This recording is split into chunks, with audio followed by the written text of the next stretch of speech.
It's time for the HabNormals podcast. All Habs, all the time.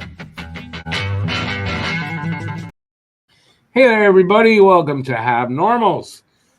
It's post-draft and post-free agent frenzy, so we're going to do a little talk about that. Basically, Habs draft recap. We'll talk about the 10 picks they made, do our best on some of them, and we're going to give a little some grades on the pick itself for the Habs. Not on all of them because we're not fully researched there, but the ones we can know about.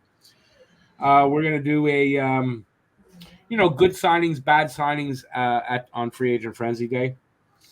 There was a quote out there from Kent Hughes about attracting UFAs to Montreal and what he thinks about that. We're gonna talk about that.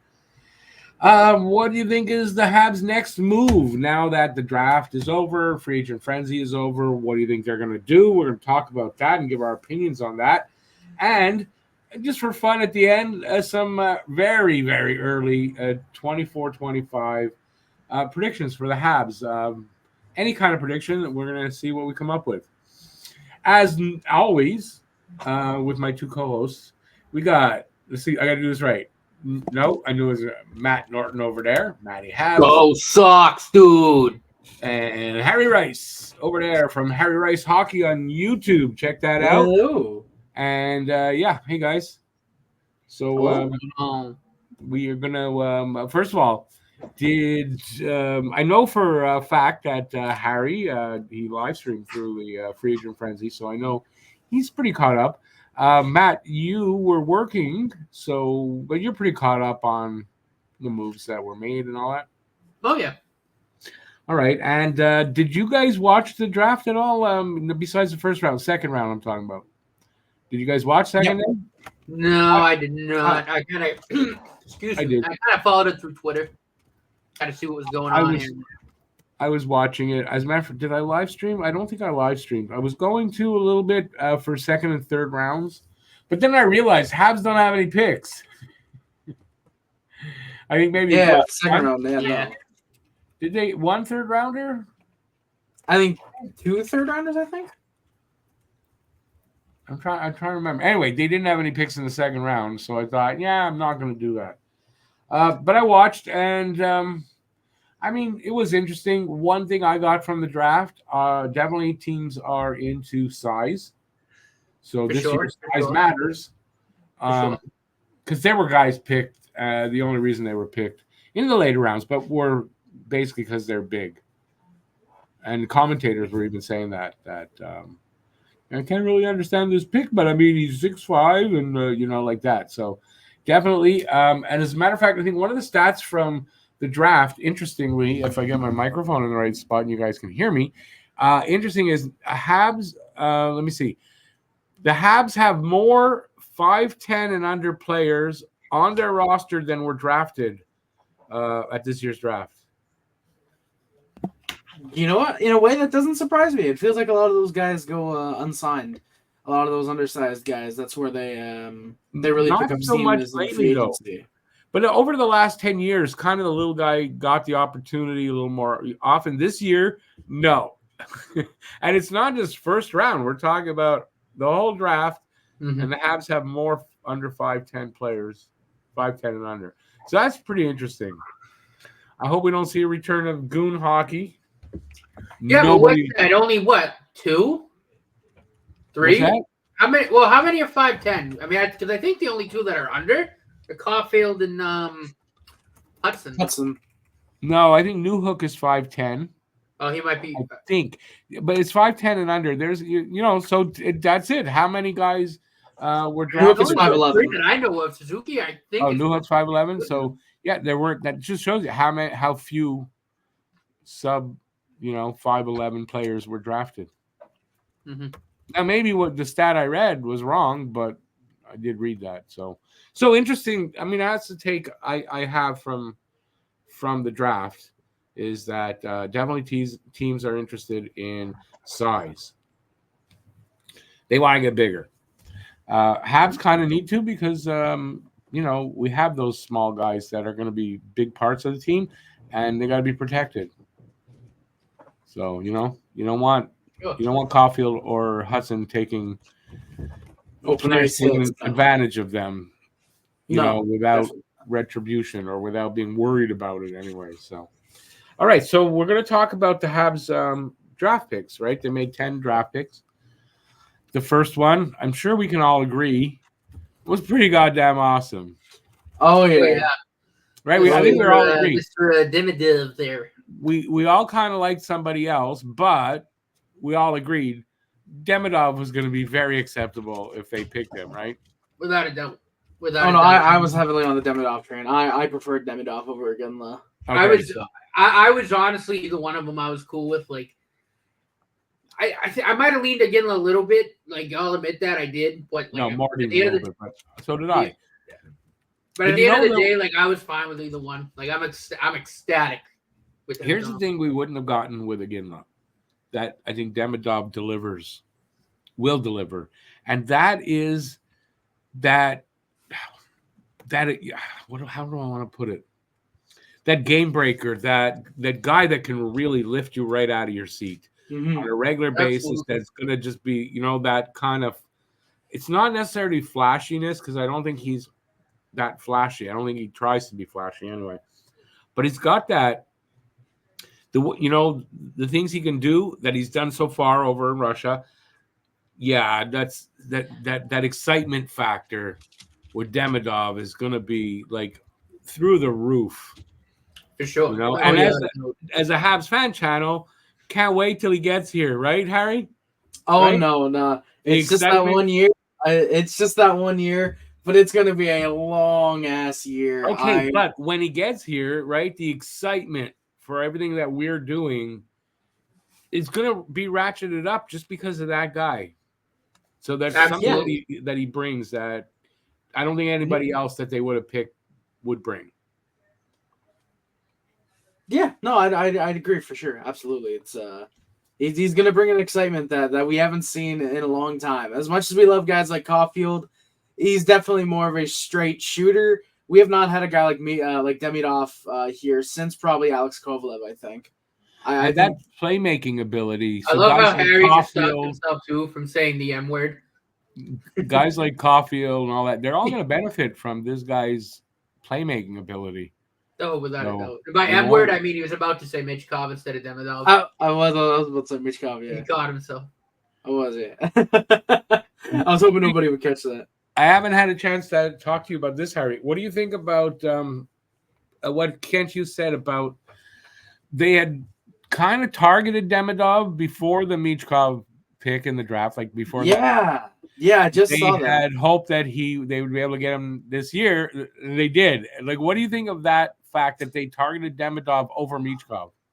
Well, I just saw that today, actually, or like in an hour or two before I went live, before we came up to record. I actually saw that article. Honestly, I think it was incredibly risky, but I love that it actually did pay off. I love that they have, I believe Nick Bobkov is who it is. Bobrov, yeah. Bobrov, yeah, sorry, Bobrov. Bobkov. Soviet Bobrov, who's in Russia. I believe it's his dad who's a scout in the KHL. I read that Bobrov was able to get over there, get eyes on him. He gets over there, right. And he was able to talk with him and all that kind of stuff. Yeah, so he talked with Michkov and Demidov, I'm pretty sure, both of them. And they saw some things in Michkov's game or in his personality, I'm assuming more so his game, that just kind of turned them off of him regardless. And they've been targeting Demidov apparently for a year, which is why they go Reinbacher. And looking now, in hindsight, of course, the fact that we did go Reinbacher because we knew we would be in contention for Demidov this year, I think that turned out to be an extremely smart move, and I think it actually worked out for the best because, sure, we could have had a match with Michkov and then go defenseman here, but you get the much better forward who actually has more than a one-trick pony, and you also get a defenseman who would have been at this spot if he were a year younger. He would have been a year younger. Yeah, he would have been here. Yeah, so you get a top pairing defenseman and a potential top line forward instead of potentially, a second line winger who doesn't last all that long, and you still end up with that top pair defenseman. You get an extra first round. You get that extra line and he's able to complement guys really well. He's a Kovalev who doesn't flop on the ice, which is fantastic. You're gonna have to love that about Demidov. I like his size. I think. Correct me if I'm wrong. I think Michkov's only 5'9", maybe 5'10", 175. Demidov's I think 6'1", 192. So if you take that into consideration too, if Demidov, if they believe that he's better skilled than Michkov, and then you add that size, like it just makes it even more brilliant. But at the time they would have made their decision like that. I don't think Demidov was obviously not as big as he is now, so they didn't really know. I mean, I'm sure he probably put on muscle and grew, but again, I think the skill level. I think they saw a better player in Demidov, and then absolutely because I think I've asked Matt, but you can both. I agree with that as well. I just think size is an interesting point here as well. What do you say to those fans that we had to put up with all year that said have to tank harder? They have to tank harder. In hindsight, they tanked perfectly. Yeah, clearly you got the guy they wanted. Yeah, clearly it's all organic. It was great. Yeah, clearly it's not the case of if you're not first, you're last. If you don't get Celebrini, you're getting nobody. No, you're getting arguably the more skilled player than Celebrini. Celebrini has the two-way game to make up for the slight, I'll say slight because he's obviously still very skilled, but the slight lack of skill offensively, he massively makes up for in his faceoffs and his defensive play. But if you're going straight offense, Demidov might be the best player in this draft class. And yeah, honestly, the fans that said, we need to tank harder, you're only going to get him at 2, it worked out perfectly. We knew the Hawks were probably going to go defense because they did need a defenseman. Yeah, they need forward. And I have Levchinov going 2 for a couple weeks before the draft. Yeah, it just fit more with the Blackhawks. It was heavily rumored. Yep. I know some people did still have Demidov there, but I just felt like defense would have been more of a priority for them right now. Yeah. Get that number one pairing defenseman. And, once that was kind of set in stone, it's like, all right, well, now it's going to be Demidov unless some team pays out the ass to move in front of us. Yeah, which is what Philly and Chicago apparently were doing if they were talking with Columbus for 4th overall. There's apparently a lot of teams. Carolina, I think, was also in there as well. But isn't that weird? Chicago trying to somehow pick up that 4th overall pick as well. Yeah, they Levchinov and Demidov. So they kind of couldn't make up their mind. They chose Levchinov over Demidov. But yeah, Matt, and then Anaheim going Seneke was extremely shocking. Yeah, I touched the wire. I bet you anything. Oh, yeah, Matt, I think there you go. There we go. You touch the wire on the bottom of that mic, it'll go off. Happens to be all the time. What I was saying, too, is I had heard that the Blackhawks, as part of the package to Columbus, was their first-round pick next year, unprotected. And Columbus stayed unprotected, which was nuts, because you got to think the Blackhawks will still be, even though they made a lot of signings, like they're probably still going to be like a bottom 10 team. Yeah. Probably. Yeah. They'll be better than they were this year. It would have been a hell of a draft to get, but they stood pat. And everyone in Montreal apparently was taking Demidov. They all knew it, so yeah. I mean, that's the thing is that apparently for the past that's the reason. Like for those who are listening, I'm pretty sure Matt and Rick already know. For those listening, the Habs have been eyeing Demidov. Of course, we said they have Nick Bobroff in Russia who's been talking to him, but they didn't go to the combine in Florida because they didn't want to play their hand and show that they really were in on Demidov. That it was basically Demidov or bust for them. And honestly, it worked out best. And honestly, I'm extremely happy that that's the case. I think Demidov, when he gets here, he's going to be a legit top 6 talent right out the gate. I think he's got what it takes to. I think he's got what it takes to score 30 in his rookie year. Unlike Matvei Michkov, I think Demidov's going to click right away in the NHL when he gets here. This is a guy who you look at him with the potential of both Ivan Demidov and David Reinbacher coming here next year. Because I don't think Reinbacher makes out of camp, not because he's not talented enough. I just think they want to play him in the AHL, getting used to North American ice. Having them both come up at the same time. Holy shit, we are going to be a fantastic team. With the big 3 already locked up. Lane Hudson will have a year, his adjustment year.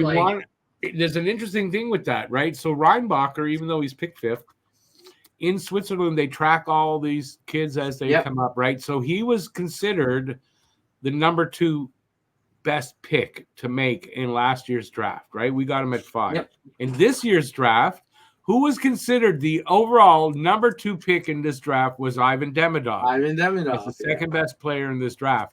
And we got him. So it can kind of be like picking 5. We still got the second best player in the draft 2 years in a row. Yeah. That's not proven out yet, obviously. I know that. Right. Still. But it will be. It will be. And, I think so. The other thing with Reinbacher, like we've said many, many times, it's not that just that he's got that 1D potential, but it's it's his type of game that, again, like that puck mover that can play both ends of the ice, fire those stretch passes that we've been begging for here. So not only do we hit that need, but we also get a guy who we know more than likely is going to be doing that at a 1D level. It's crazy. And the next year we take... You're missing an aspect of his game, is that he is a shutdown defenseman as well. Right. Well, that's what I mean. It's you get that Wombo combo there, and then you already, obviously they also... Lane Hudson's here now, who's going to be primarily your offensive defenseman. Right. And then you got to really honestly, like, between Gooley and Jack-Eye and, I mean, even Struble, if he sticks around, like, really a lot of solid two-way defenders that can do it on both ends of the ice. So there's a lot of balance. I think that's the prototypical new NHL defender, though. Got to be two-way. I agree. If you got to be two-way now.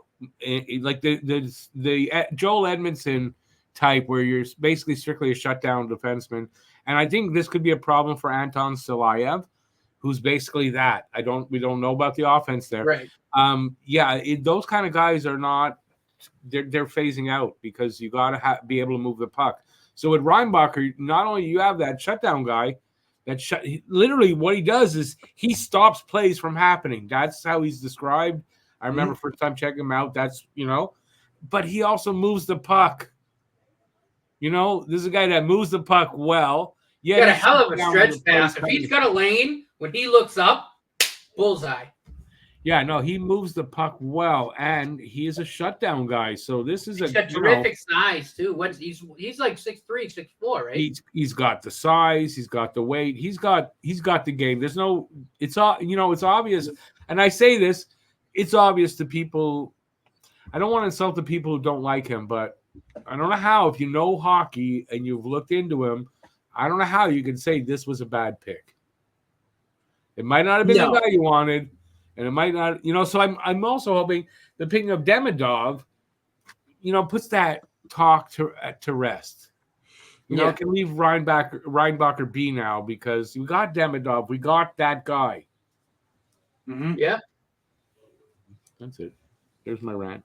Okay, let's. I think I can speak for all you guys. One last thing too, Harry. How much did you shit yourself when Seneca went third? I had not a fit on stream, but all of us were shocked. I was streaming with like 4 other guys. You were shocked. None of us could believe it. Yeah. Neither could he. He was. No. Well, they showed him on camera. He's like, "What the fuck?" Yeah. Because the Ducks apparently didn't even talk to him before. A good kid, and that was a really good pick. I know a lot of people don't think that is. I think he's going to pan out. He might not hit his full ceiling, but he's got a high ceiling. That kid. So even if he gets 80% there, he's still going to be a great player. And I think it was a really good pick for Anaheim. Yeah. Was it a reach? Yeah, definitely. From where he was projected, it was a reach. It depends how you feel, but I don't think it's a reach. Well, no. Compared to where he was ranked in consistent, where he was ranked, it's a reach. Know some of the when it pans out, he will be like, "Oh yeah, no, that dude picked third. Yeah, that makes perfect sense." Plus, for some reason, I see the name Seneca. And I see it in a Ducks jersey, it just fits. That I think that has Corey Perry, Ryan Getzlaf vibes where you cannot see him in any other jersey. Yeah, I was surprised a bit, but I wasn't shocked by it because I knew that they were interested in him and they'd interviewed him and all that, and I knew he could go 3. I thought he could have gone anywhere from between 3 and 10. He could have fallen anywhere, and I wouldn't have been shocked. What did you think of Iginla going to Utah 6 right after? I felt validated that from Iginla, just proof that he was legitimately considered there. Utah took him at 6. He would legitimately consider there. Well, I wasn't an idiot. I mean, in my mock draft, I had the Flames trading up with Utah for 6 to get TJ Ginla. Yeah. So I actually was right about the pick, just the wrong team picking him. I hate it because he's not in Calgary, obviously, or Montreal. But as an actual pick, that is phenomenal for Utah. I think it's phenomenal. I think. Yeah, I think they got a home run pick here. Yeah. Him and Daniil Boot. The only issue is now they have so much talent on the right wing for the future. Gunther, Doan, Iginla, and Daniil Boot. They're gonna have to move one of these guys to the other wing or trade one of them out. Yeah, that's hey, you know what? You know what? It's the thing in the NHL. You can never have too many good prospects. You can never have too much good depth. And I think centers can move to the wing. It's not a problem. Yeah. Plus, Ginla also does play center, I believe, so he can. He can play center. I mean, it's a Utah. That was good for Utah. I thought honestly, Utah had a really good few days too, going in free agency. That getting Marino. Excellent work. Yeah. And I said that have a very good offseason. That ownership group you can tell they're serious about doing real hockey kind of work. Not what the Coyotes did for how many years. Bullshit. Yeah, and for all the people who are saying that, Utah's NBA team is very cheap, you can't compare the two. And it's clear just off of these first few days of the offseason, they're legit. Sergachev, Marino. Yeah. They still have cap to spend. They still have, I think, $20 million with Weber on the LTIR. They're going to make some more moves, I think. Yeah. I'm glad to see it, after so long of the Coyotes, it was good to see that, they did stuff that made sense. Yeah. And can you imagine, I think the other great thing that it was Utah that took, can you imagine if that was Arizona there and they took Iginla? I'd feel horrible for that kid. Oh, my God. No, I think he would have been going to a good organization either way. I think whether it's Utah or Arizona, he would have been going to a good place. The ownership in Arizona. Are you kidding me? I would have felt awful for the kid. I'd imagine he said to himself, too, thank God it's not fucking Arizona. Well, no. We're putting too much shit on Arizona. The management was horrible, yes, but the actual coaching and the general managing was not god-awful. It was actually very smart, especially in it really, for me, it's the ownership there because they would just... You got horrible ownership. It's horrible. I wouldn't want to be there. I really wouldn't. Okay, I wouldn't want to be either, but I'm saying we're shitting on Arizona as if it's the entire, Coyotes thing and not just I have no problem management. I have no problem doing it, but it's each his own. I think I can speak for you guys when I say the picking of Demidov, A+ for the Habs. Yes, easy, right? I don't think we have to. All right. The next pick was Michael Hage.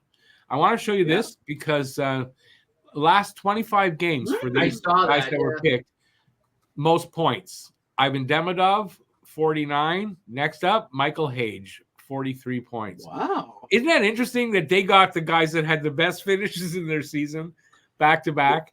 Michael Hage is a really good pick. He was at some point considered possibly a top 10. Top 15, yeah. Yeah. Well, I guess but he was at one point, I was reading it, he was considered possibly a top 10 pick. Now, he obviously didn't get there, but yeah. So, and I think what happened was Montreal traded up to 21 to get Hage, hoping though that they could move that pick up though, possibly into the teens to pick up Yzerman, because that's clearly what they were looking at. But if they couldn't, they were targeting Hage with that 21st pick.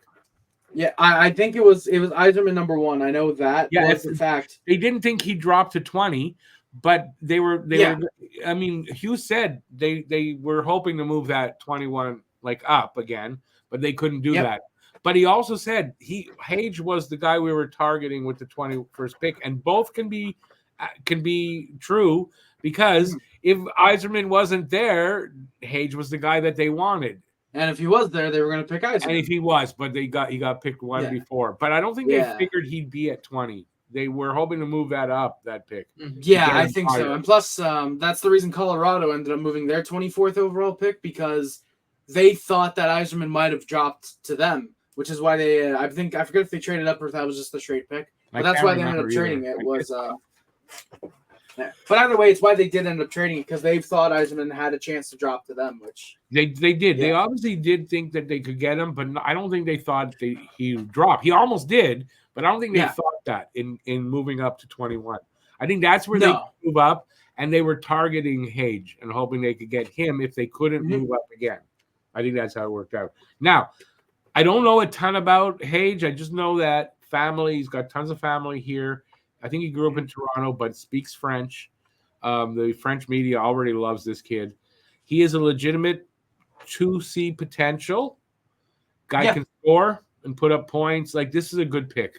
He plays both very solid two-way game too. He's no slouch defensively. He plays very, very well there. Yeah. You can play the center and the wing, so he can move to the I believe he can move to either wing if he needs to play there. He's a good passer. He can be flashy when he dekes. He does look for vulnerabilities in defenders as well when he dekes. He's a very fast guy as well, from what I understand. Yes. When I watch some of his highlights, he can fucking fly. He's a guy that can carry the puck from your end, from his own end, and get it up into the offensive zone really fast by himself. Yeah. So a really good pick. Let's grade this guy. What do you think? I'm going to tell. I grade it as an A. That pick. I like that pick. Yeah. I think I agree. he might not pan out, but I like the pick, and I think it's an A for me. Yep. I'll go an A as well. I'm not going to go quite A+. I think I'll give it an A+ if he develops into a 2C or whatever. But I'll give it an A for sure. For the Habs, like picking him, that's an A. Yeah. Without a doubt. Interesting though too, not just because we're still kind of talking about this Yzerman thing, and this was obviously a pick 21. Harry, I want to ask you, because Rick and I have talked about this, but and we talked about reaches earlier. What do you think of the Flyers taking Jet Luchenko at 13? I thought that was a massive boom or bust type of pick. I mean, Jet Luchenko, I'm looking at him now. He per Bob McKenzie standings, he was ranked 19th, so it's not that big of a reach. But definitely all the other rankings had him anywhere from like 22 to like a few had him like in the second round. Yeah, I saw that. Yeah, but then again, this was a very wide open draft, anyways, after the top like 5. So, but yeah, I mean, I think when you have, if you're gonna go centerman, I don't see how the Flyers don't go Constantinius there, because I said that too. I thought he was a much better pick there in that situation. Yeah, he would have been. He's actually playing professional hockey. He went to pick right after to Buffalo, I believe. He went at at 14. That's right. Yeah. So I sort of get why the Flyers would do that, because I believe they have been drafting a little bit from the OHL the last couple of years. I like Jet Luchenko. I think he does have potential to be a good 2 or 3C. I'm just not a fan of the pick when you consider that Constantinius is still there. Yzerman was still there. Yzerman was still there. Yzerman, Sasha Bosvert.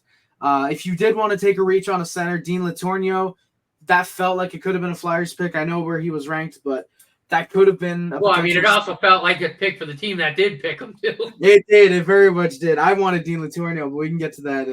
I know I had him. We talked about him, I think, in our... we did. Yeah, last pod. Yeah, we did. Yeah. But yeah, I mean, I'm not a fan of the Jet Luchenko pick because of who's left on the board at that point. But if we're going off of just the player, it's an all right pick. I think that he'll end up developing well for the Flyers. Briere afterwards said that was their pick all the way.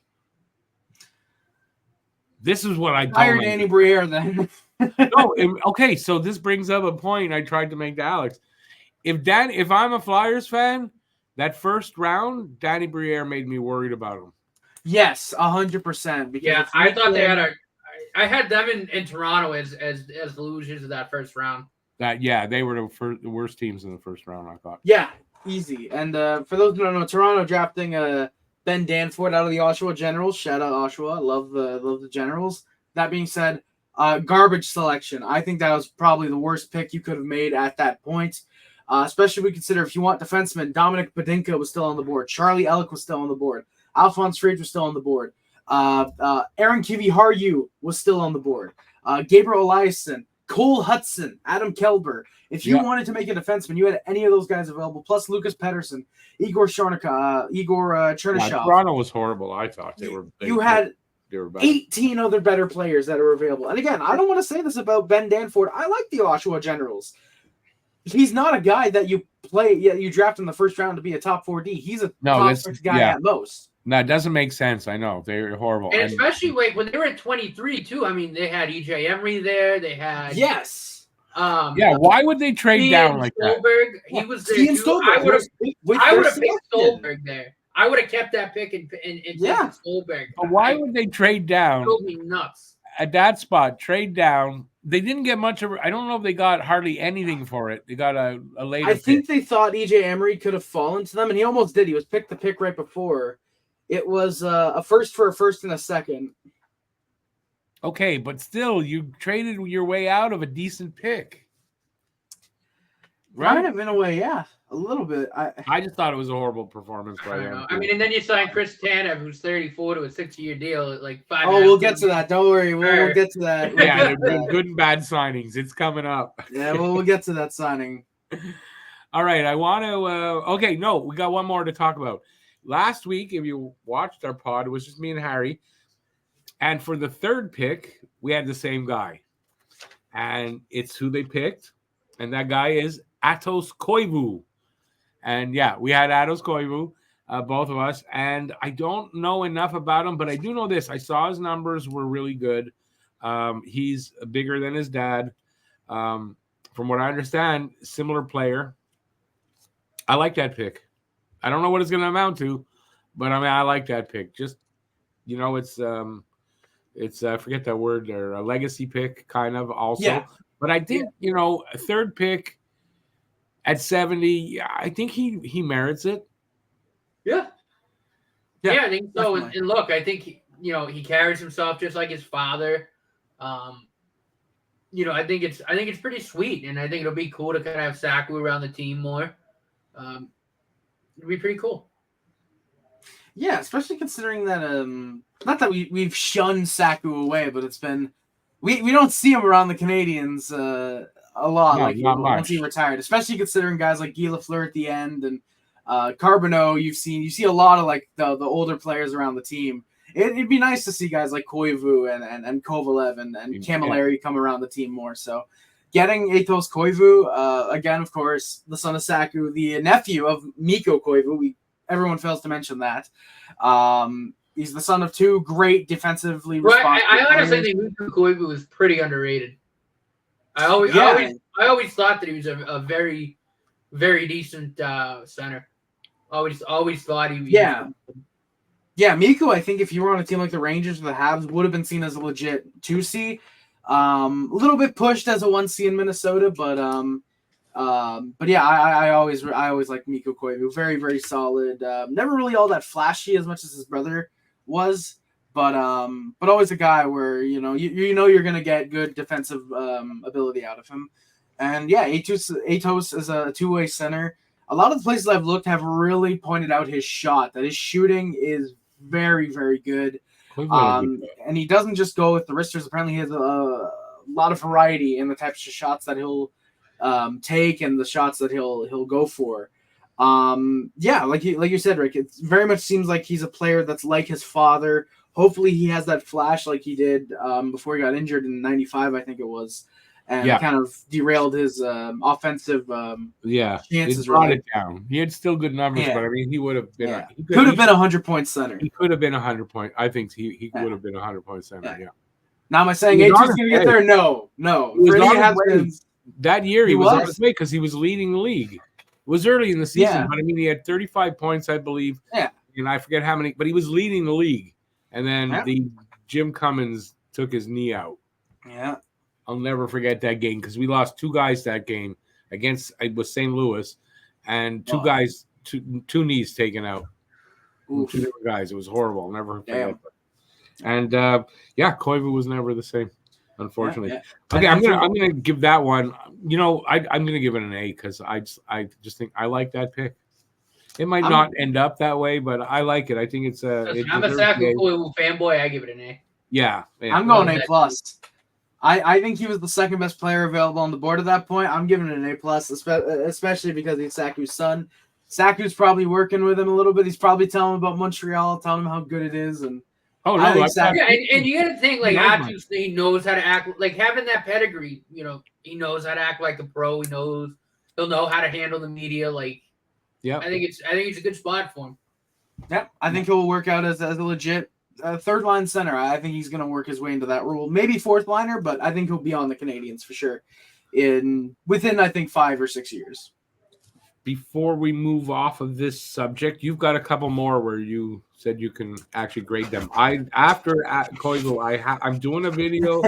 I'm going to do the grading for all of them, but I'm not really there been yet. able to look much into the other picks. I do know the goalie is a friggin' twig. What's he like? 6'5", 150 pounds. Something like that, yeah. Let me actually see. 6'3", 159 pounds. He's a twig. There we go, yeah. So I give you the Canadians goal draft pick. Yeah, 6'3", 159. It doesn't. It makes him a little more like, maybe quicker, agile, probably a little more athletic. Agile. That's still like 159 pounds and 6'3", like. Yeah, no, it's a bit. Mistake. But there was another goalie that was picked earlier that was the same thing, and I saw the guy, and they were saying, he's very athletic, and he moves really well, and he'll put some weight on, in the next. Should it have been Mikhail Yegorov for the Devils, 6'4", 179 pounds? It could have been him. It was something. So this guy's even smaller than that. Yeah, weight-wise. So yeah. Oh, maybe it might have also been Pavel Moisevic, who's 6'5", 176 pounds. It was one of them. I happened to see that pick. So who you got that you can talk about? I know you said Owen Plotz. Is that his name? Yeah, Owen Plotz and Tyler Thorpe, I believe is how you say the other guy. Those two I can talk about slightly because I've looked up a little bit about them, especially. Give us your opinions. Give us your opinions on those guys. So Owen Protz, I saw an article on him today, which actually caused me to look at a couple highlights of his, and I really, really like this guy. He's a big defenseman. I forget. I had the thing opened up real quick. I forgot how exactly he's how big. I think I have his stats here. Just got to give me a second. Is find it. Let's see. Protz, 6'1", 213 from Brantford of the OHL. Yeah, he's a 213, 6'1", like you said, 6'1". Born in Ottawa. He's not. Yeah, Ottawa kid. Played with Florian Jacki for a while with the Brantford Bulldogs. Oh, that's right, Brantford. That's right. Yeah. He's described as a big defender. The article that I saw, which is quoting Grant McKegg, who's a very reputable source, I think we can say now. He's built like David Savard. He is a bully on the ice. He lines up opponents for big hits, but he's not necessarily an Eric Gustafsson where he'll put himself out of position. If he feels it's the right time for a big hit, he'll go for it. He'll commit to it. But if he thinks that it's best to use the stick, go for a more defensive play, he'll go for that. He's a very smart defensive player. He's very good at shutting down rushes. This is a guy who has David Savard 2.0 written all over him. And in my books, I just seeing some highlights of his and reading that article, I'm really, really happy with this pick here. That being said, my grading on it, I'd probably go C+, only because Aaron Kiviharju was still on the board at this point, I believe. Okay, I don't know anything about him either. No, well, with Kiviharju, he was the projected first overall pick in this draft for the past 3 years. He fell this year because he did have some injuries. Was still expected to go, for example, 52nd overall per Bob McKenzie. But he was still expected to go mid-second round. He ends up going 122nd to Minnesota. He falls because of his injuries. That's the only reason he really fell. I would have liked Montreal to go for him here. The only thing with him, he is 5'9", 170, Aaron Kiviharju, so I completely get why they skip on him for another defenseman. Yeah, that makes sense. I think Aaron Kiviharju is going to develop into a legit top 4D, though, so I completely... we're gonna have Hudson. We're gonna have Hudson already. One small defenseman. That's true. We don't need to hog all the uber talented offensive defensemen. We don't need to hog all of them. But not the small ones because you can only have certain so many. And you know what? He's going to the West. We see him twice a year when he pans out. So unless we make the finals, which Minnesota's not making the finals. I'm sorry, but thank God Edmonton signed Jeff Skinner. Hey, we're going to talk about the Jeff Skinner sign. Believe me, we're going to talk about the Jeff Skinner sign. We're not just talking about guys going to the West where you only have to see him twice a year. That's true, yeah. But we're going to talk instead about of 4 where Jeff Skinner's going to put up a no. He's only going to score 7 goals in 2 games now instead of his 10 and 4. But yeah, the Owen Protz, Owen Protz, like I said, I'll give it a B because of relative to who was available. But for the actual pick itself, I'll give that a B+. I think he's going to be a very solid third pair defenseman. I think that's what his potential is, his high-end third liner, or third pairing D, I guess you could say. Maybe one or two teams that he has potential to be a top 4 guy on, but Montreal, I don't think it's one of those teams. Just because of the amount of prospects we already have, I could see him being a guy in 3 years that he has potential, but he ends up being dealt out for a decent return. And the last guy that I can really talk about, at 130th, we picked Tyler Thorpe, or Tyler Thorpe, however you want to pronounce his name. Thorpe. Very interesting to point out right off the bat. Vancouver Giants of the WHL, and anybody who knows your Canadians drafting history, who else have we picked in the 5th round? Brendan Gallagher. Yep. Yeah, 14 years ago, actually, sorry, we picked Brendan Gallagher in the 5th round, around 130-ish, from the Vancouver Giants of the WHL. And the Giants actually tweeted out that as well, that something like the Canadians love picking from us in the 5th round or whatever. They mentioned Gallagher. Tyler Thorpe, though. Not Gallagher. I mean, he's 6'4". Yeah, no, I was about to say that. He is the opposite of Brendan Gallagher. He is a power Brendan Gallagher in the forward. stretching machine. Yeah. He's 6'4", 212 pounds of muscle. He is a guy who loves to shoot. He can be physical. He throws the body. He's a very gritty type of player. Again, he loves to shoot. I believe he does get in front of the net, so he has a little bit of Gallagher inside of him. Thorpe, if he pans out, I see him being a legit 4th line beast, a very energy guy, very much a Josh Anderson guy for the 4th line, except with legitimate finishing ability. I think Thorpe, very similar to Luke Tuck. Very similar to Luke Tuck. Yeah, I think except he does pan out at the NHL level with the Canadians. I think Tuck, I could see him being a guy that's trade bait. But Thorpe, I see that, but I could also see like Luke Tuck being like a 4th line grinder type like that. I don't think with Florian Jacker on the same team that we picked Tuck over. Well, no, and I understand, but again, right? I mean, now we have like basically 3 options there, right? Like there's you look at like every position and like every like I'll call it like play style type. Like there's like 2-3 guys in each of the like everywhere. You could say, well, all right, if this guy doesn't pan out, well, we get this guy, and it's great. Always good to have lots of options. I mean, it's just good. Yes, absolutely. Yeah, Plus, you need those guys for the AHL. 3 years in a row have done phenomenal at the draft. I think overall, definitely, absolutely phenomenal. I think if you even want to go back to Bergevin's last draft with God, I can't think of his name. The head scout that everybody hated for some reason. Was that Caden Gooley?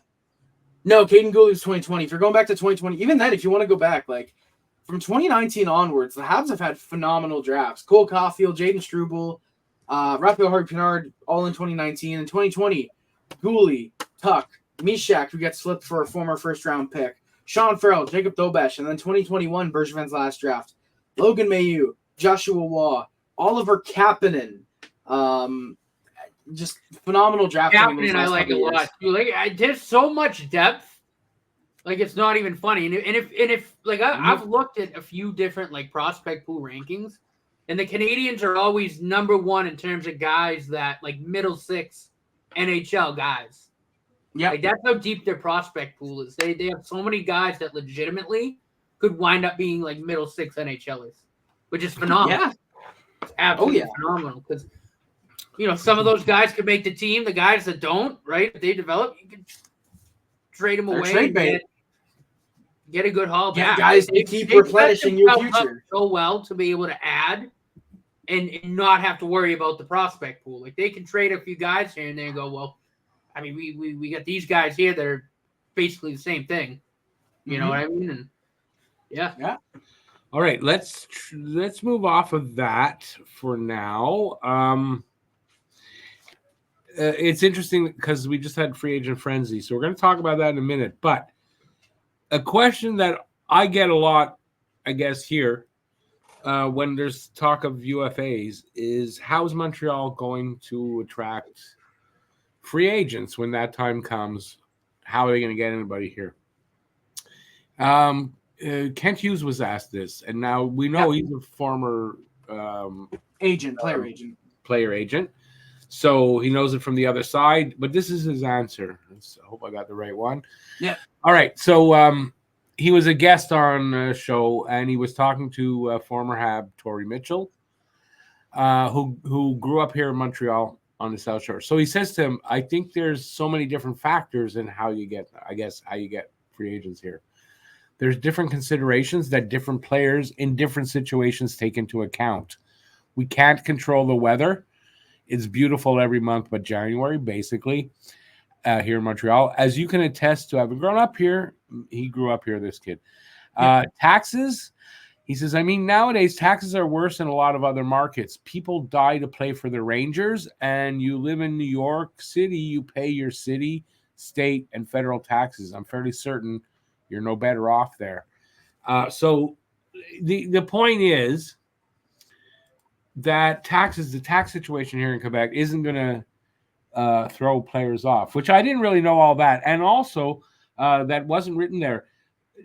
All players, doesn't matter where you live. If you're in Florida and you don't have state tax, but you're playing a game in Nashville, well, guess what? You pay Nashville taxes there. If you're playing in New York, you're being taxed there for that game. Yeah, because they get game checks. Yes, so, you're not really getting away from other taxes. Yeah, right? It's just instead of paying 41 games, you're paying for 2. Right. Maybe.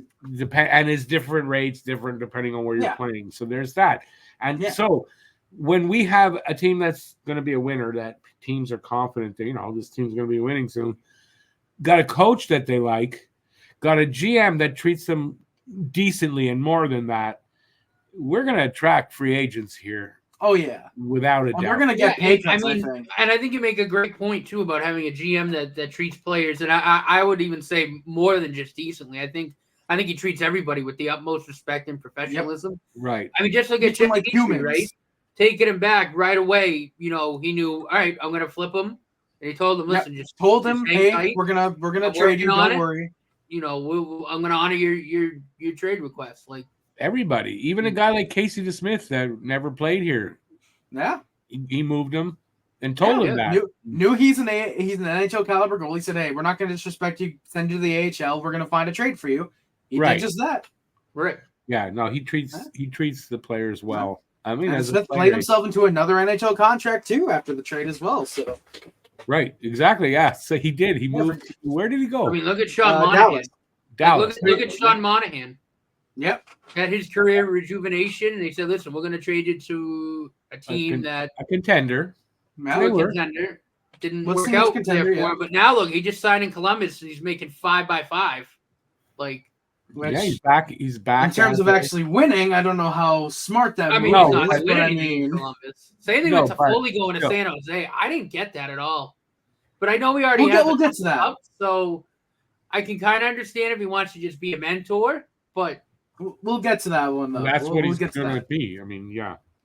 All right. So I actually just wanted to go over that quickly. Now, we're going to move to good signings and bad signings from, I guess, day one. I don't really have the updates today, but from day one of Free Agent Frenzy Day, or Free Agent Frenzy. What you thought were good signings, what you thought were bad signings. Hats off to Barry Trotz. Oh. Holy shit. Yeah. He said he's going to weaponize his cap spacing. Holy crap. Did he ever do just that? Real quick. The players that Barry Trotz signed, and I think I only have 3 of the 4. No, I have all 4 of them.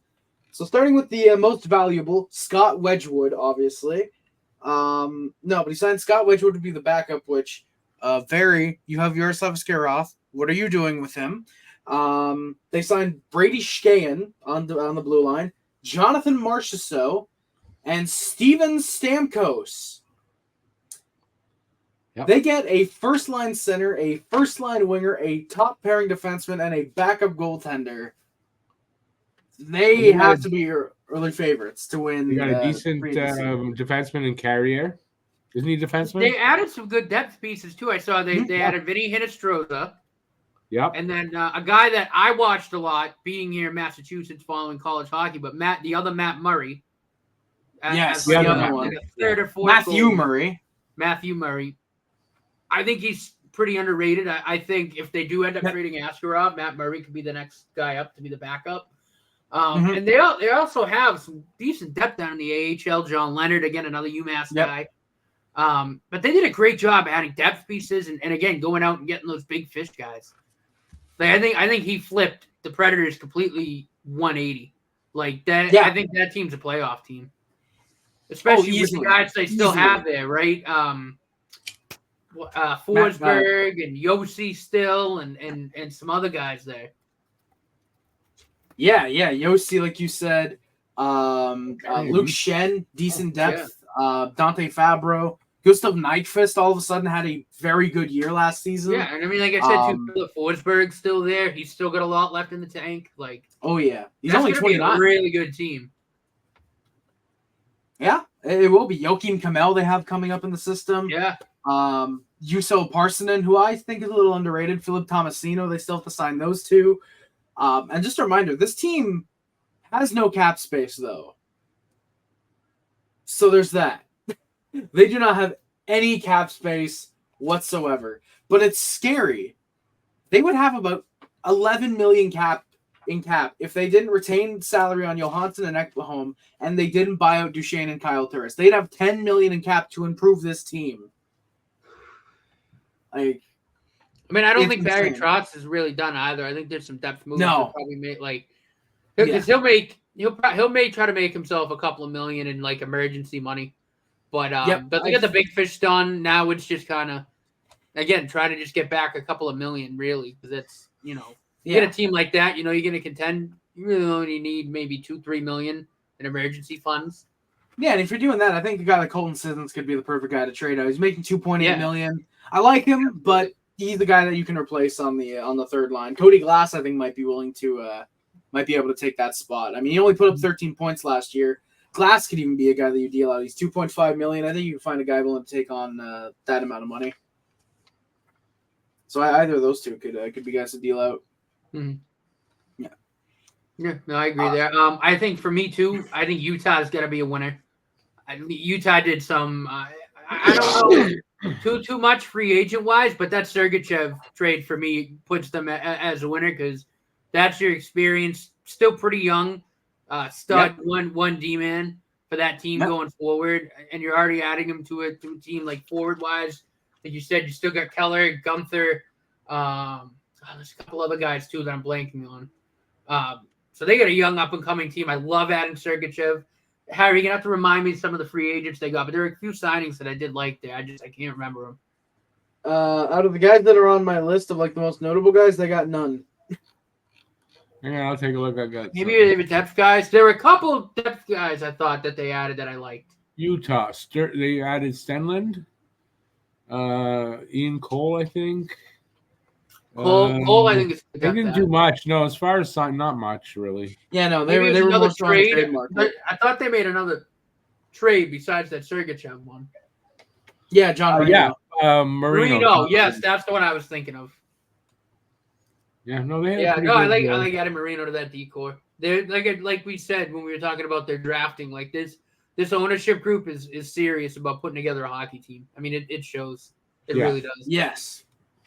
And the scary thing is, too, they have over $20 million in cap space with Weber on LTIR. They can still make moves to improve this team. There's some good free agents that are still out there, I believe. I mean, even if they don't, they're on the road to definitely to improve. Oh, yeah. I mean, they do need to make at least one move if they put Weber on LTIR because they'd have 21 million in cap. They need to get at least 1.8 or something like that. And right, they're under the floor, you mean? Yeah, they're under the floor technically. Yeah. I think Anaheim's still like 8 million under the floor, which is crazy. Yeah, I don't know how they're gonna make that up. Well, I mean, they just don't put Weber on LTIR if they don't want to sign anybody else. That's what they about Anaheim. Anaheim's 8 million under the cap floor right now. Oh, I mean, pay somebody. They could probably make a move or something. Hey, I kid, mean, that's what they did. You want to make 8 million? Come here, sign this. I mean, I would do that. Holy hell. Give me the chance to sign. Like, I'd even play a couple of games for them. I'd get into game shape. I mean, to be fair, they did just make a trade with the Red Wings literally today as we're recording this to get Robbie Fabry. I think he makes like $3 million, something like that. So I don't know if yours is updated, Rick, but let me see. Yeah, they have 20 million cap now with Robbie Fabry. Yeah, so he makes $4 million. They now need to sign a guy for $1 million basically to get to the floor, which at that point then you go after a Pacioretty or maybe like a Mike Hoffman. Both have gone unsigned, by the way. Thank you, Mike Hoffman, for doing that. Yeah, I know. Like Tarasenko, I think signed today with Detroit. Yeah, Yeah, Detroit. Yeah, that's why they traded Fabry. Detroit also, I think, has $20 million in cap. I think if I look at their thing, they have $20 million in salary cap, so they can take on a couple bad contracts. Not really, because they got to sign Lucas Raymond and Morris Cedar. They're going to take a chunk of that. They're going to take cap. They're going to take probably both of those guys are probably going to get 8x8. That'd be a mistake if you're paying Lucas Raymond anything more than $6 million. Cider, I think is going to get 8x8. I think that's fair. He should. Absolutely. Lucas Raymond, I think, could be anywhere. I think 6'6" to maybe 7 would be good value for him. I wouldn't shock me if they get 8-8, but I try to hold it down to like 6'5" and 7. If you're Steve Yzerman, which first of all, poor you, but if you're Steve Yzerman, poor you for making like $18,000 in the last like day for what you're doing. No, but I don't know where I was going with that. But if you're Steve Yzerman, you're a bad GM. You need to give $6 million at most to Lucas Raymond. I don't mind the 8x8 for Cider. He's well worth that in his defensive play. Raymond is pure offense, though. This is a guy that, yes, he's a first-line winger. Load of goals. Like, they're going to want to lock him up. That's why I'm thinking, like, long-term. I mean, not many. He only put up 31 this past year. 31 and 41. How many assists did he? Because he put up a lot of points. 41 assists, 72 points. Maybe 7.5. I don't know. I think 6.5 might be a little low. I mean, with Slav getting 8.6 for putting up like 50 points, I could see maybe Raymond wants like 9.5. I could see that. At that point, you got to look at trading him. I think because there's no way that Slav got 7.6. 7.6. Yeah, 7.6 for 50 points. Raymond's probably going to want 9.5, and at that point, you got to trade him because there's no way you can have a William Nylander on your team. Which is ironic because we said that about Nylander, and he's their most credible veteran on the team, really. But you'd have to look at trading him. Marty Necas is about to get traded from the Carolina Hurricanes, probably, and this is a guy that he's a cancer in the locker room. He wants first line ice time, despite the fact that he's not a first line quality talent. This is a guy that put up 50 points last year. And I guess while we're talking about Marty Necas real quick, I'll say this: I think Carolina was fairly okay with the deadline. They're good signing for me. They're good signing for me. Shane Gostisbehere. This is a guy put up 56 points last year, and he got $3.2 million, signed on a 3-year deal. I think that's a fantastic move for them. Not a big fan of the Sean Walker deal because I think he got like $5 million from them.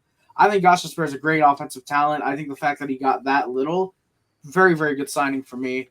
And if I can stick with the C teams for a second, a little bit of a surprising one. Ryan Lomberg, I think in Calgary, got a really good deal. $2 million for 2 years. Great character guy, great fourth line guy. Invaded a beer league game the day before he hit free agency. Him and Matthew Tkachuk invaded a beer league game, got on the ice. They were drunk, and they just messed around a little bit. Lomberg, great character guy. I'm a big fan of his. Happy to see him get a good contract. Sticking with the C's if I can. Again, Tyler Bertuzzi. I actually think this is a good signing for the Hawks. Yeah. They needed to get to the cap floor. They needed guys like that to play potentially with Bedard, but guys who can protect Bedard, can be gritty. I'd assume if Taylor Hall's ready for a regular season, he'll get that first line role, and if not, Bertuzzi probably steps up there. But even if you're paying Bertuzzi 5.5 for second line production, he's going to be a good veteran presence on the team. He's going to be a good experienced player. Of course, I had to mention Jonathan Drouin in Colorado. I think it actually is. And I'm looking at it and going, he's going to say this. He's going to say this. Because I think it legitimately is a good signing because he put up 50. He's a guy like Gostisbehere. He put up exactly 56 points last year. $2.5 million on a 1 year. He does re-sign technically with Colorado, but he was a free agent first, so technically he was a free agent. But yeah, I think it's a good re-signing. Everybody knows how much I like Jonathan Drouin, so him taking that much. I'll give you this. He's much better. I like him better at like $2 million than fucking $5.5 million. Yeah, which is ironic because I think he could have gotten $5.5 million for the 56 points. Oh, you're smoking. What are you smoking? Sean Monahan put up 3 more points and got $5.5 million. Jonathan Drouin's worth $5 million then at that point. No, he's still got it. Tyler Toffoli put up 55 points and he's worth still $6 on million. A prove me deal, and they don't have the money over there either. It's not a prove me deal. If he put up that good, if he does it again, then he's worth $5.5 million. They're saying do it again. So he's going to do it again. He's going to be on that first or second line wing. They're without Valerie Nichushkin. Landeskog might be back. We still have no clue with what's going on with him. Duran's going to be that first or second line winger. He's going to put up 56 points again, probably. It wouldn't surprise me. And sticking with the season one last signing, we mentioned Sean Monahan, but I want to say it's a good signing. He's officially the first line center. Going to be playing with the old Calgary buddy Johnny Gaudreau. Big fan of his. Should be good reconnecting those two. Hopefully it means Johnny Gaudreau gets his head out of his ass and puts up more than something like 13 goals he had last year or whatever. Yeah, it can help Johnny Hockey. You guys mind if I talk about a couple more? You guys got some good signings, or can I keep going? No, I mean, I think before we go anywhere, I want to say this is a public service announcement. Oh God! When you find yourself skating in on goal, don't do this. Don't take a shit on net. Not very good. That's courtesy of our buddy Jamie Baskow. Yeah, woo! Thank you, Jamie. Proofreading is everything. You heard a piss missile. Now it's a shit missile. Yeah, it was a really stinky shot, I think, and it made a big mess, from what I understand. Yeah. So yeah, don't do that. No. There was something else. What did I have here? What do you guys think of this? I'd like your opinions, and then we'll get to the bad moves. How about that? I had a couple more good signings too. No, I mean, we'll get back to it. What do you think of this? All right. Alex Burrows not coming back. Thank God. Well, he's not back with the Canadiens coaching staff. He took a front office job, but okay. Now, your opinion. He said he is leaving, like, from what he's doing. He wants to spend more time with his family, right? Yeah. That's them saying, listen, you're fired, and we're going to give you the dignity of making an excuse of what you're doing. And being a front office we'll put you as a consultant. Yeah. And bye. What do you think? Yeah, him and to be fair, I think it is a legitimate position because they did announce that Lori Korpikoski as well joins the front office job in that same exact role. So, and Korpikoski had nothing to do with the Habs. So maybe he's pushed up to there to get him. You know what I mean? I'm just thinking. Yeah, I mean, I think we can all agree we were pretty fed up with the way he was running the power play. No. I'll say what you mean to say, Matt. He ran the power play like garbage. He was the worst goddamn power play coach we've had in a long time. He's a piece of shit. I mean, it was really bad. And I think from a GM point of view, or even coach, like you're at this point where you're gonna have Lane Hudson. You know, you're gonna have guys coming up that can really excel in the power play. But you want a better guy in there. Dumb drawing it up doesn't work. No, you don't want Jeff Petrie. And again, nothing against Burrows. As a person, I had nothing against him at all, but you got to get a better guy in here that can draw up a better power play for the type of players that we're gonna have. Burrows just wasn't it. So I agree with you, Rick. I think they were gonna. I think they did. They said you're not the power play coach anymore. You're not. You're going to be a consultant. Get out of here. And here you can say whatever you want. Yeah, I mean something like that, right? I mean, every time you hear it. I want to spend more time with my family. Yeah, you got fired, and they gave you the dignity to make an excuse and go. That's what I see there. And I've been reading, people talking about it, and a bunch of people feel the same way. That's it. And you know what? It's a classy organization. They probably did that, show that not only they treat players well, they'll treat the coaching staff well, too, regardless. Yeah, exactly. And we like you. We need somebody different there this year. You're moving up to the front office. I mean, that's what I think happened.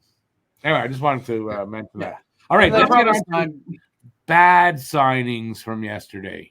Well, a couple more good ones. Okay. They want to keep going with the good ones. Go ahead. Go ahead. I'm just having fun with you. Go ahead. I did like Zadorov to Boston. I thought that. Yeah, I have to agree. I gotta agree with that one. It's what they needed. I like the term, and the money's fine. I don't have a big problem with that. Lindholm scares me a little bit. I don't like the term. I thought the money was a little much. Yeah, a little much for the money. Because he's 34 or or 30, 34. 30. Lindholm's 29. Oh, Yeah, he's going to he'll be be 30 though 30. during the season. So Like, I mean, it's a bet on will he go back to the Lindholm that played in Calgary. I think he'll be better in Boston, obviously with Pasternak on his wing. But PLD's there, again, how many of those years are going to be good years? Because he's another player that's kind of got the crap kicked out of him. Like, there's a lot of mileage on that body.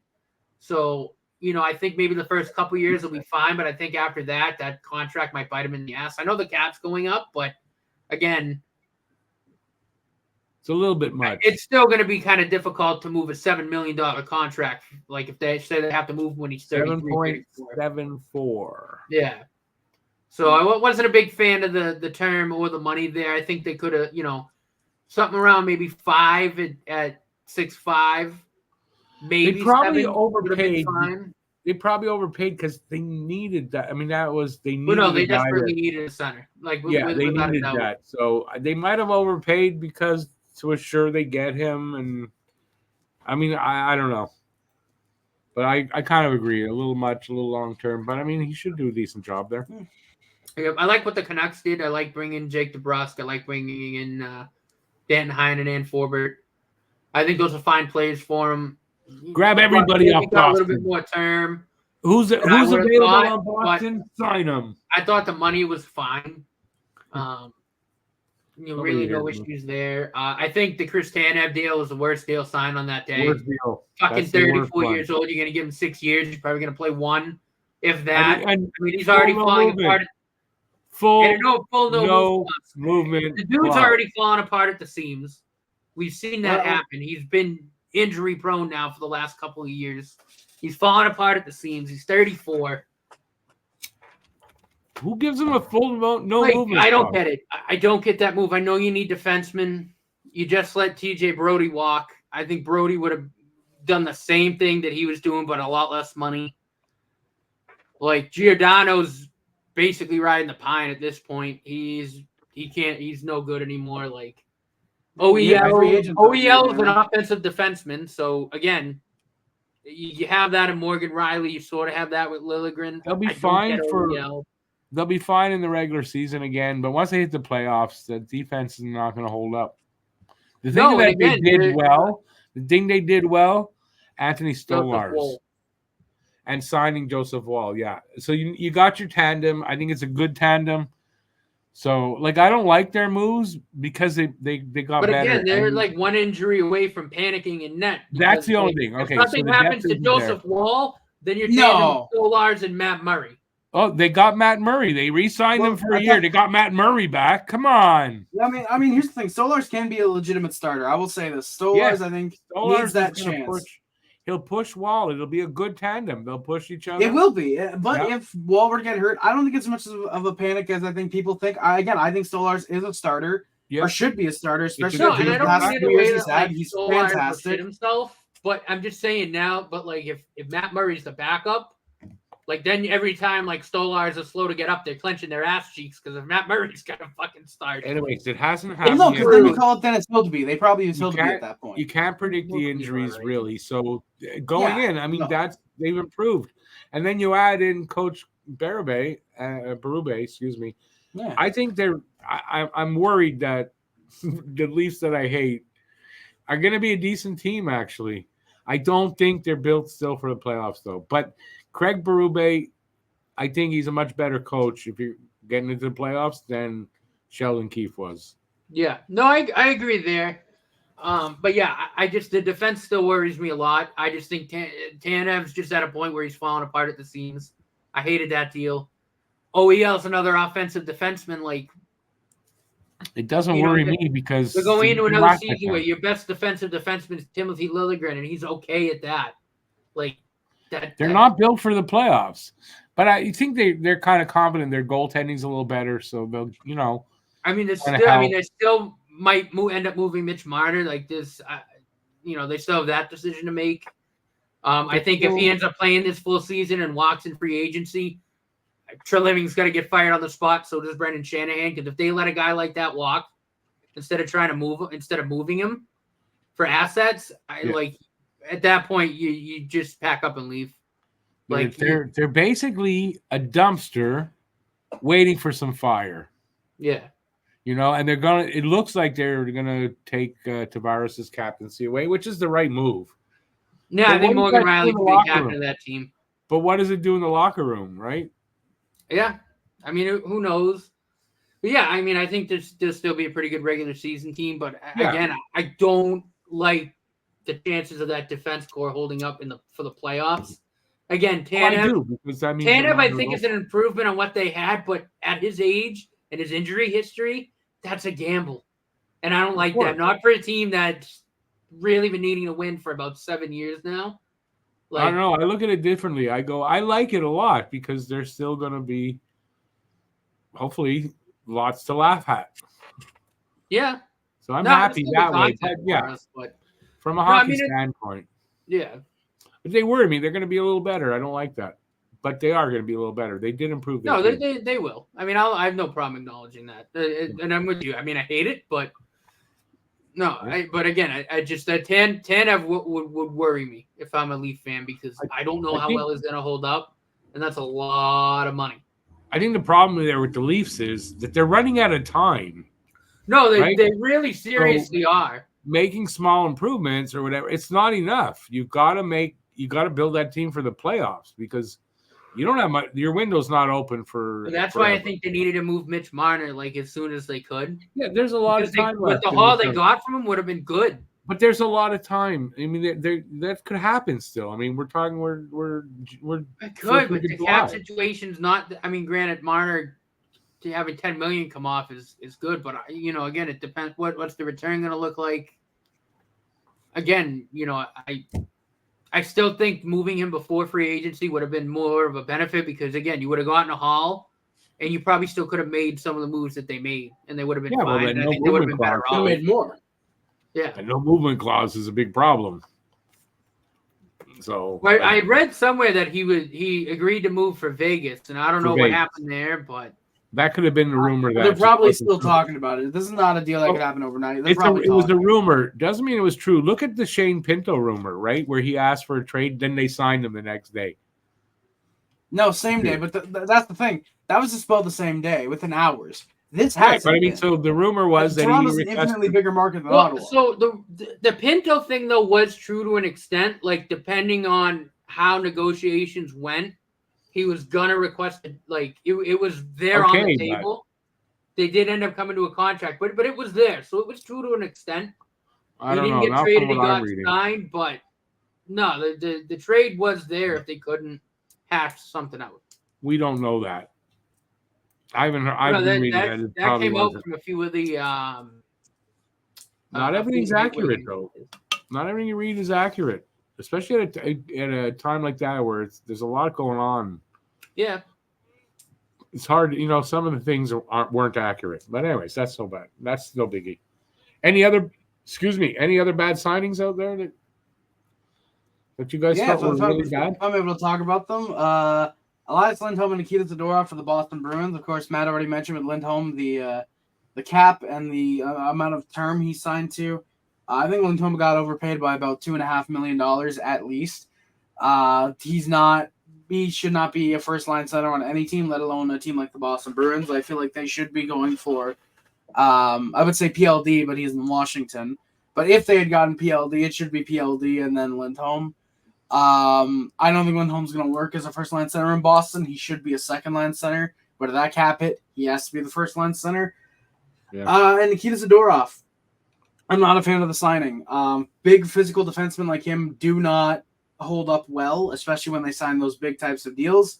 For a big physical defenseman like Nikita Zadorov. I do kind of agree with you there. I think again, I think the first. Again, overall, I don't dislike that deal though. I thought it was a good signing for Boston, but I do agree. Like he could end up wearing down a lot sooner than you'd think, so it could end up becoming a problem. No, he will. I think it's 2 years, and then after that, he declines. Yeah.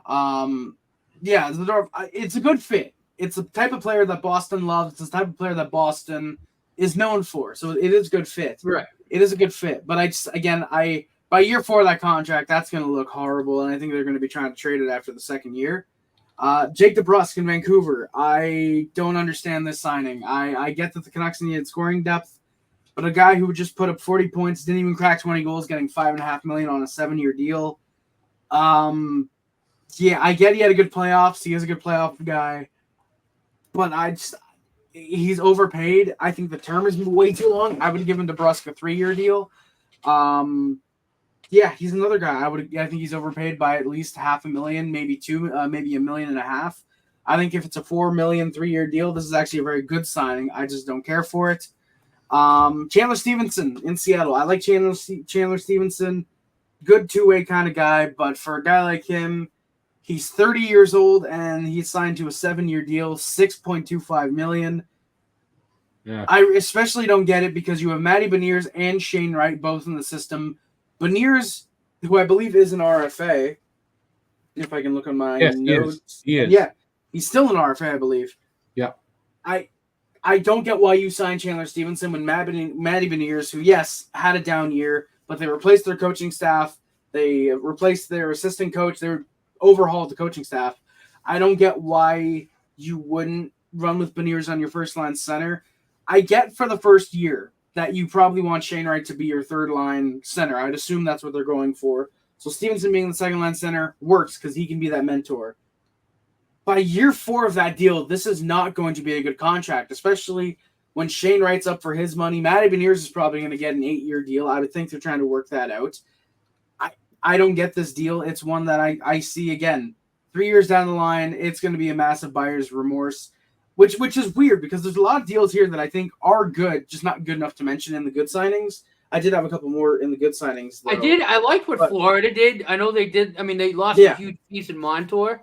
But I liked, I liked that they got, first of all, that Reinhart contract is extremely good. Very sexy. That's very awesome value.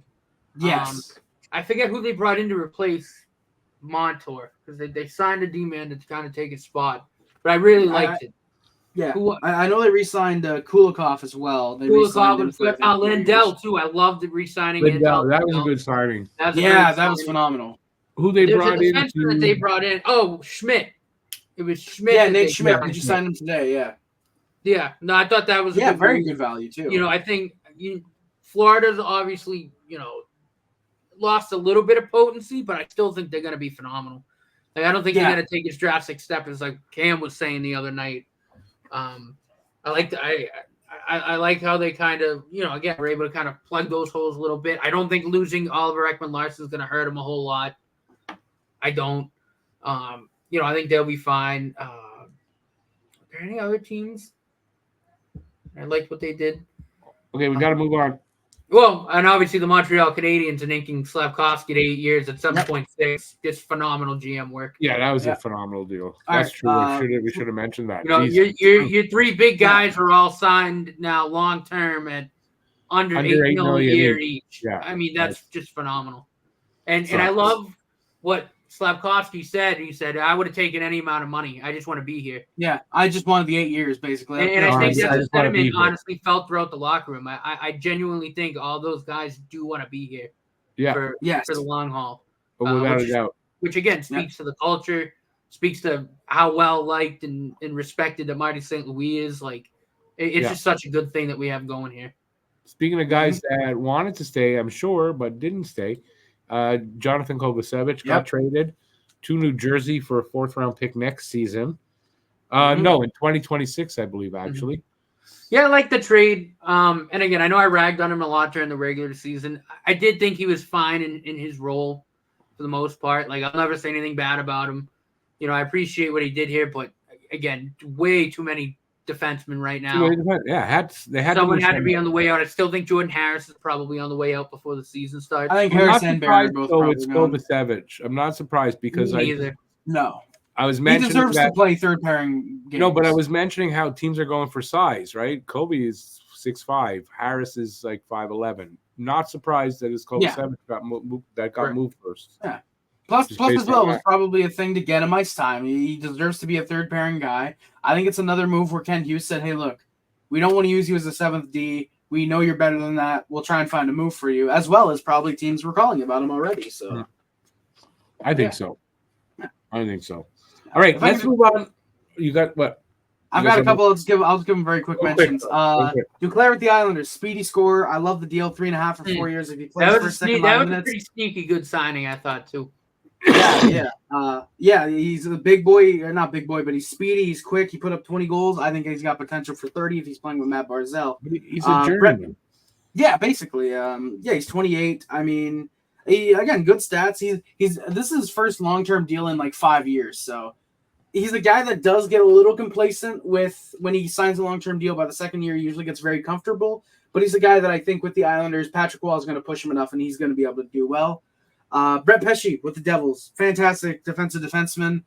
You get him locked up for a 6-year deal. I think it was last year's a little bit concerning, but $5.5 million. Devils, I thought did pretty all right. I like what the Devils did overall in terms of aside from bringing back Tomas Tatar, which I thought was a little bit of a baffling move. I thought they played well as well. Stefan Nason signing him for a third-line role, too. That was solid. Brendan Dillon bringing him in for defensive depth, I thought was also a good deal. Matt Duchene re-signing with the Dallas Stars. I thought that was an incredible deal for a guy that put up 65 points, takes $3 million for a year. He wants to play with the Dallas Stars. I think he wants to probably finish his career with Dallas. Good to see him pulling a Joe Pavelski where he'll take massive under-market value just to remain with the team he likes. You'll love to see that. Thought he had a pretty okay playoffs. Wasn't phenomenal, but he was decent depth.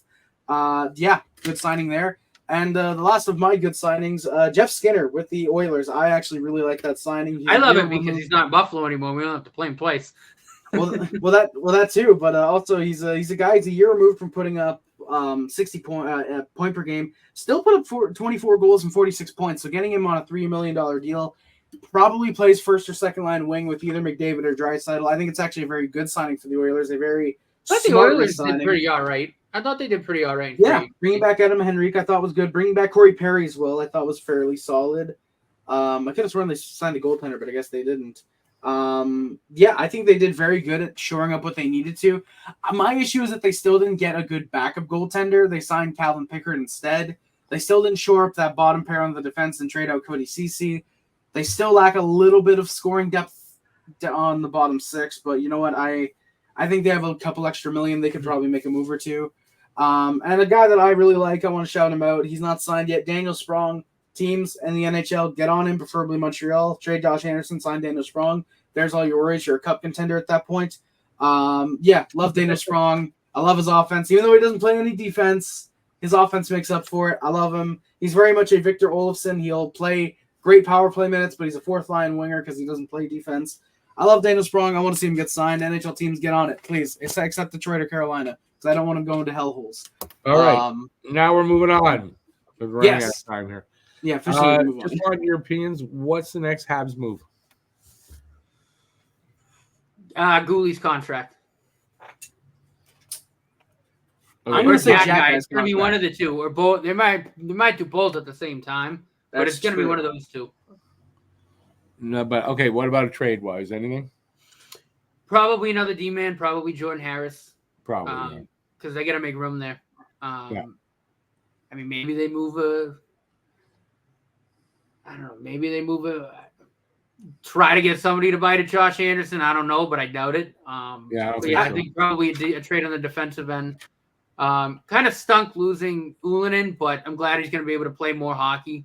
I forget where he signed. I'm more than happy he's gone. He did nothing. He wasn't going to do anything. I'm more than happy with signed in Tampa. Gone. I believe 1 year league minimum. I think so. Yeah, he's probably going to be a fourth line winger. It's a 2-way deal because he could make $250 in the. Okay, so he'll be in the AHL then. All right. Well. Yeah. I hope you enjoyed. I hope you enjoyed your time in the NHL, Lunan. You will not be missed. But I agree. But he's depth over there. Yeah. I mean, if we're talking like Josh Anderson, for example, real quick, there are teams that have a lot of cap. Calgary, Anaheim, Detroit, Buffalo, Columbus, San Jose, and Utah all have 15 million plus in cap. I could see San Jose maybe being that team that doesn't mind taking him on. They're going to be bad for the next 3 years. They want a winger to help. I mean, they only have Tyler Toffoli, Fabian Zetterlund, and Colin Graff. If they want another guy that can really shore up that right side, they're going to be bad for 3 years, and I believe that's how long Anderson's contract lasts. It wouldn't surprise me to see them maybe take a step, take on a first-round pick with him. I think it's well worth it to get rid of Andy's contract at that point. like I said, you get rid of Josh Anderson, you sign Daniel Sprong, you're a cup contender at that point. Sure. You've got all the offense you need coming out of those 9 players that we've got. For me, I think they're gonna. I'm not sure, but I think they're gonna go after a winger on the second line for a short term. But I'm not really sure of that. But I'm pretty sure they're gonna trade a defenseman. You said winger for the second line. Daniel Sprong's available. There you go. They're gonna sign Daniel Sprong for the second line. What do you think about them signing Alex Barré-Boulet? I like it. I think it's a good fourth line role. I think this should confirm they're going to try and trade Christian Dvorak. I think they want to use Evans as the 3C there. I like Barré-Boulet. I like him. He's a grinder. He's a very gritty, heart and soul kind of guy. He's that guy where you don't really notice him too much, but that means he's doing a good job. Very much like Dvorak, just getting paid a lot less, obviously. Yeah, less. I think the fact it's a one-way contract is really telling that they want to use him on the fourth line. Yeah, I kind of thought that's true. I would have thought it would have been two-way. They're having him for Laval, but from what I'm reading, he's gonna challenge for a role here in camp. Oh, definitely. And to everybody that was thinking Oliver Kapanen was going to make camp right out of the gate, obviously that'd be great. I do think they want to do like Reinbacher, use him in the AHL for at least a year, let him develop, let him get used to the ice, and then bring him over. So I think it's going to be very much like I think it was Philip Mazar 2 years ago. We're right out of camp. It looked like he was ready, and he just didn't play. We want to develop these guys properly. I think it's not going to be a Jacob De La Rose. Oh, he looks good in camp. All right, rush him up to the. Yeah, no, they're not rushing anybody. They're not rushing. The only guys we're quote unquote rushing, guys like Slafkovsky, who are clearly ready. They just need a little bit of time to actually develop using the NHL. Right, but it's not a rush. I mean, it didn't turn out to be that they were. It looked like it at the time, but obviously it was much better. It worked out well. All right. I will say the next move real quick is the Dvorak trade. I think Dvorak trade is coming. Yeah, I wouldn't shock me if Dvorak's on his way. Yeah. There are teams that need centers. I think the Habs would have no issue. Maybe it involves a third team to be the broker to retain some salary. Maybe a team like San Jose or Utah or Columbus who need to get to the cap. Anaheim, even. Those teams. Anaheim I think could be a broker. Maybe even straight take them on. Maybe. I think if they get an opportunity to move them, they're gonna do that. Yeah, that's a good point. Okay, so even if all we get back's a third, I think we get it done. Let's end the show with some predictions for next season. You guys got any?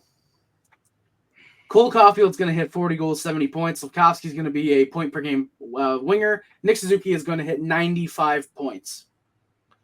And Lane Hudson is a 60-point defenseman right out the gate. I'm calling that now. Lane looks too good to not put up at least 50. Yeah, I'm not going to go high as 60, but I think he could hit 60. But I'd give him you got to figure he's going to get about 50. Yeah. He's going to be involved in a lot He's just so creative. Yeah. I mean, honestly, there'll be primary assists, but a lot of times he'll get a lot of secondary assists. Yeah. Just for putting the puck in that perfect place for someone to bat it in, or maybe it hits somebody and falls right to slap. Yeah.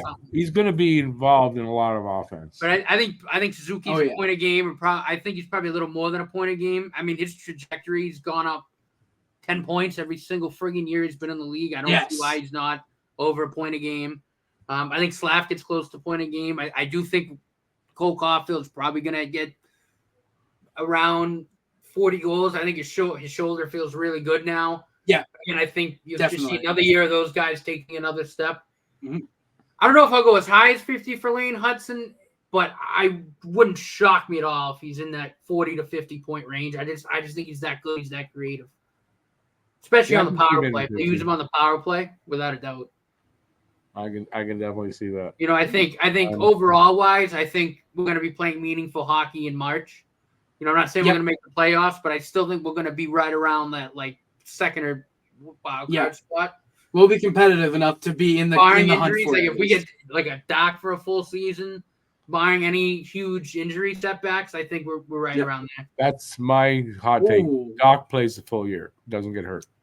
This is what else I have a take about Doc as well. He'll play the full year, I think. If not, maybe he misses 3 games. Oh, a few games, but that's normal. Yeah. I mean, missing a few games. But he'll only put up 50 points. I think he's going to have a bit of a struggle this year coming back. Next year will be his breakout. I think that injury to his, I forget if it was the ACL or the MCL. Yeah. It's going to hurt him a little. Fuck! If it's both, yeah, it's gonna hurt him a little bit. I think when you tear the ACL, depending on the mechanism, you typically tear something else. Yeah, I think he starts out with the first 10 or so games. He only gets maybe 2 points. After that, I think he starts to heat up, and it's gonna be like Slav in a way. Last maybe 15 games, he puts up say 15, 20 points. I think next year, I think you get the breakout. Of course, I'd love if the breakout still happened this year, but I just think this year he'll be a little slow to come back, and then next year. That's full on Doc. I think that's the Doc we were going to see last year. Yeah, I'm trying to think of anything else I've got hot takes. I haven't really thought about it much, even though this is my idea. But Brendan Gallagher and Yoel Armia, both 20 goal scorers next year. I know it's a hot take for Gallagher to think he can get 10, but Gallagher, no. That's more of a hot take for Yoel Armia. With how good he played last year, not at all. If he played the full year in Montreal, he would have hit 20 goals. I'm pretty sure.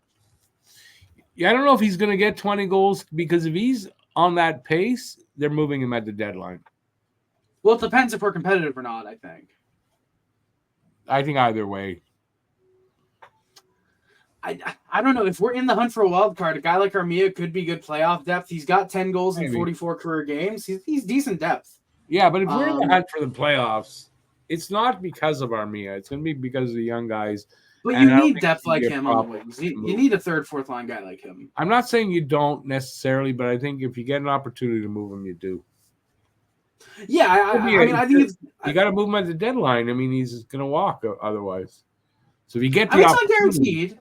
Not guaranteed. We might sign him to the league minimum 1 year deal. Yeah, I doubt it. Might try and Stamkos him 3 years, 3 million 8 years. No, I don't 3 million 8 years.